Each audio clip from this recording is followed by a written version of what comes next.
Première Guerre mondiale, Deuxième Guerre mondiale, il y a eu des milliers de combattants musulmans venus du Sénégal, Maroc, Algérie, qui sont morts pour la France, qui se sont sacrifiés pour que le sol français retrouve sa souveraineté et sa liberté. Ensuite, après ces 2 guerres mondiales, il fallait reconstruire ce pays.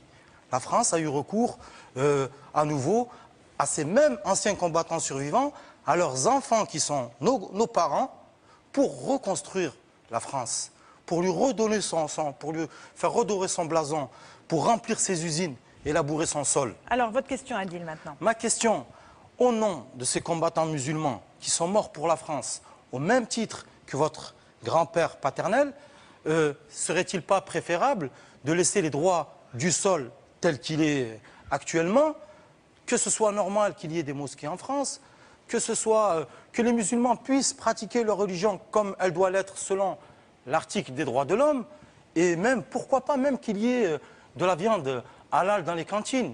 Alors, droit du sol. D'abord, vous mélangez énormément de choses. Alors, je sais que, à force de le répéter, on finit par croire que c'est une réalité. Il y a des réalités dans ce que vous avez dit, il y a des choses qui sont fausses, voilà, simplement. La réalité, c'est qu'effectivement, il y a des Français musulmans qui se sont battus, bien sûr, et ils étaient Français, monsieur. Et à ce titre, nous leur avons, en toutes circonstances, rendu hommage. Et c'est d'ailleurs... des Marocains, des Algériens, des Sénégalais. C'est d'ailleurs pour les Français musulmans qui se sont battus à la Première Guerre mondiale que leur a été offert la Grande Mosquée de Paris. Vous le savez, bien sûr. Bon. Les Français musulmans d'Algérie, les Harkis, ont trouvé à leur côté, en toutes circonstances... Je parle de ceux qui sont combattus pendant la Première Guerre et Deuxième Guerre mondiale. Je ne parle pas de la guerre d'Algérie, je parle de ceux qui étaient à l'époque de votre grand-père paternel mort pour la France, qui eux aussi ont combattu aux côtés de votre grand-père. Ils se sont quand même battus pour défendre ce territoire. Et pour, Français, vous savez ce qu'on disait à l'époque, par le sang reçu et par le sang versé. Il n'y a donc aucune difficulté là-dessus. Il y a eu des combattants qui se sont battus pour la France, ils en ont été récompensés, on leur rend hommage et c'est tout à fait normal. On leur rend hommage comment? Vous avez raison. Une forme de reconnaissance à leurs petits-enfants? Non, monsieur, permettez-moi, mais on rend hommage à celui qui a mis sa vie au bout de la défense de sa nation, au bout de la défense des valeurs qui étaient les nôtres. Bon. Alors, sur le droit du sol, ceux-là, monsieur, ceux-là ne sont pas tous, il faut bien le dire, les grands-parents des millions d'étrangers qui sont entrés en France depuis 30 ans. Vous dites, ils ont reconstruit la France après la Seconde Guerre mondiale. Non, non. Les premières vagues d'immigration, en l'occurrence très importantes, provenant, oui, non, mais d'accord, provenant notamment du Maghreb, sont arrivées dans les années 70. Donc en 70, on n'était pas encore en train de reconstruire la France. Elle était largement reconstruite. Après l'Indochine. Depuis quand même bien longtemps, monsieur. Bon. En 1973, nos gouvernants ont décidé d'importer de la main-d'œuvre à bas coût. Je trouve que c'était une erreur. Voilà, c'était une erreur, ça a été une politique qui a été erronée et que, effectivement, nous payons cher aujourd'hui.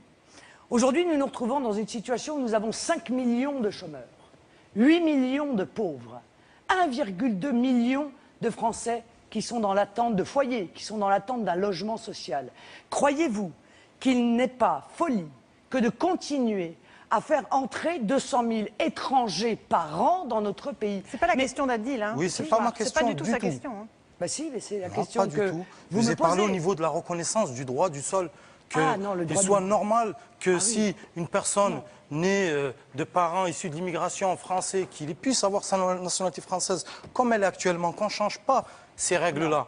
Et qu'il y ait aussi une forme de reconnaissance de votre part, puisque vous avez dédié, si vous étiez présidente, votre victoire à votre arrière-grand-père, à votre grand-père paternel. Alors, la réponse de Madame Le Pen. Je rends hommage aux combattants. Mais je ne vais pas ouvrir grandes les portes de mon pays à des pays entiers. Donc il n'y a pas la même reconnaissance. Si nous parlons de l'Algérie, je vous rappelle qu'entre-temps, l'Algérie est devenue indépendante. Ils se sont battus pour obtenir leur indépendance. Par conséquent, on a du mal à comprendre pourquoi ils sont toujours aussi nombreux à vouloir venir en France, alors même qu'ils ont acquis de haute lutte leur indépendance. Sur le droit du sol n'a strictement rien à voir, monsieur. Le droit du sol, c'est le droit pour un étranger pour un enfant qui naît sur le territoire de parents étrangers, d'acquérir automatiquement la nationalité française.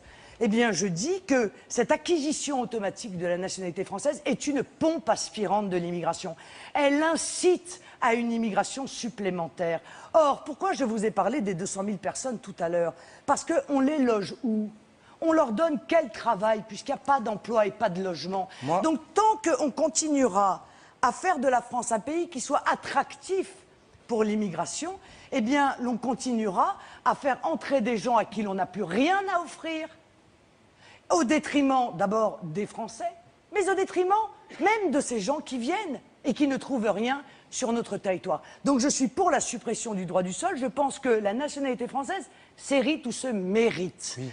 Vous retournez votre veste, en fait. C'est un retournement de votre veste pour ceux qui ont combattu auprès de votre grand-père paternel à qui vous direz... Non, monsieur, ils étaient français, monsieur. Non, ils étaient quand même français. Ils étaient français. Ils venaient du Sénégal, les tirailleurs sénégalais, des Marocains, des Algériens, musulmans français.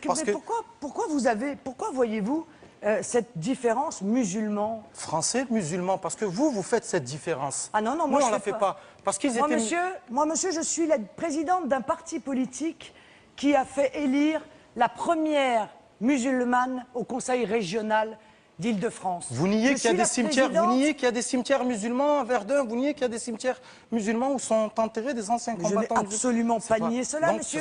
C'est des cimetières de combattants musulmans. Et je vous dis même mieux que ça, je vous dis que le Front National a été le parti politique qui s'est battu bec et ongles pour défendre les harkis, les Français musulmans qui avaient choisi la France, quand les socialistes et les gens de droite les ont parqués dans des camps, les ont traités comme des chiens et qui sont restés pendant des années et des années, comme on n'oserait même pas aujourd'hui traiter quelqu'un qui n'a aucun droit sur notre sol, c'est-à-dire un clandestin. Adil, eh bien, nous les avons défendus.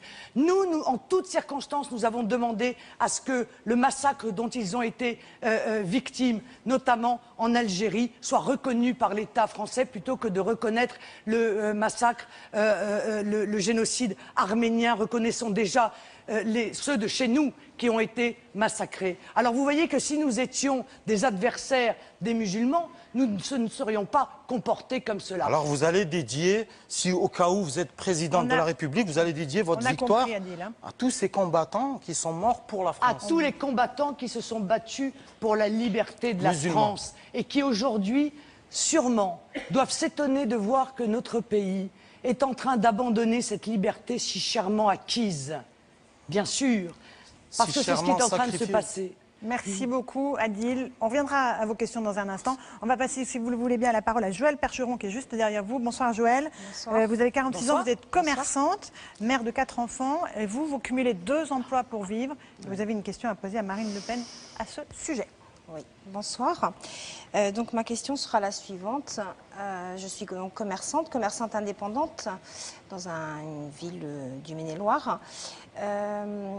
Ma question porte sur le fait que je côtoie énormément de travailleurs indépendants, des commerçants, des artisans, des agriculteurs aussi parfois. Et il s'avère que depuis un certain nombre d'années, on va dire, nous n'arrivons pas à obtenir une rémunération de l'emploi que nous nous sommes créés, de l'entreprise que nous avons achetée. Pour ma part, j'ai été obligée de travailler pendant près de 2 ans, un contrat aidé pour pouvoir subvenir aux besoins de ma famille. Est-ce que dans vos thèmes de campagne, on peut retrouver une réflexion, quelque chose qui pourrait aider les travailleurs indépendants, les commerçants indépendants, avoir peut-être un allègement de charges? On cotise à tout va.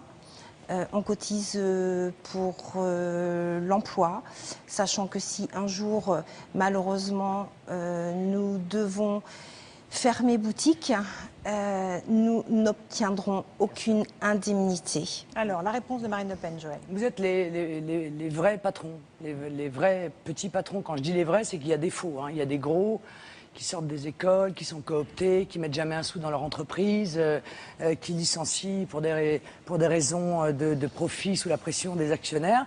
Vous êtes des vrais patrons. Et bien souvent, c'est vrai que vous payez moins quand vous avez des salariés que vos salariés. Vous mettez votre propre argent dans votre entreprise au risque de le perdre. Hein, et puis au risque aussi, quand l'entreprise se porte mal ou qu'elle tombe, eh bien, de subir l'opprobre.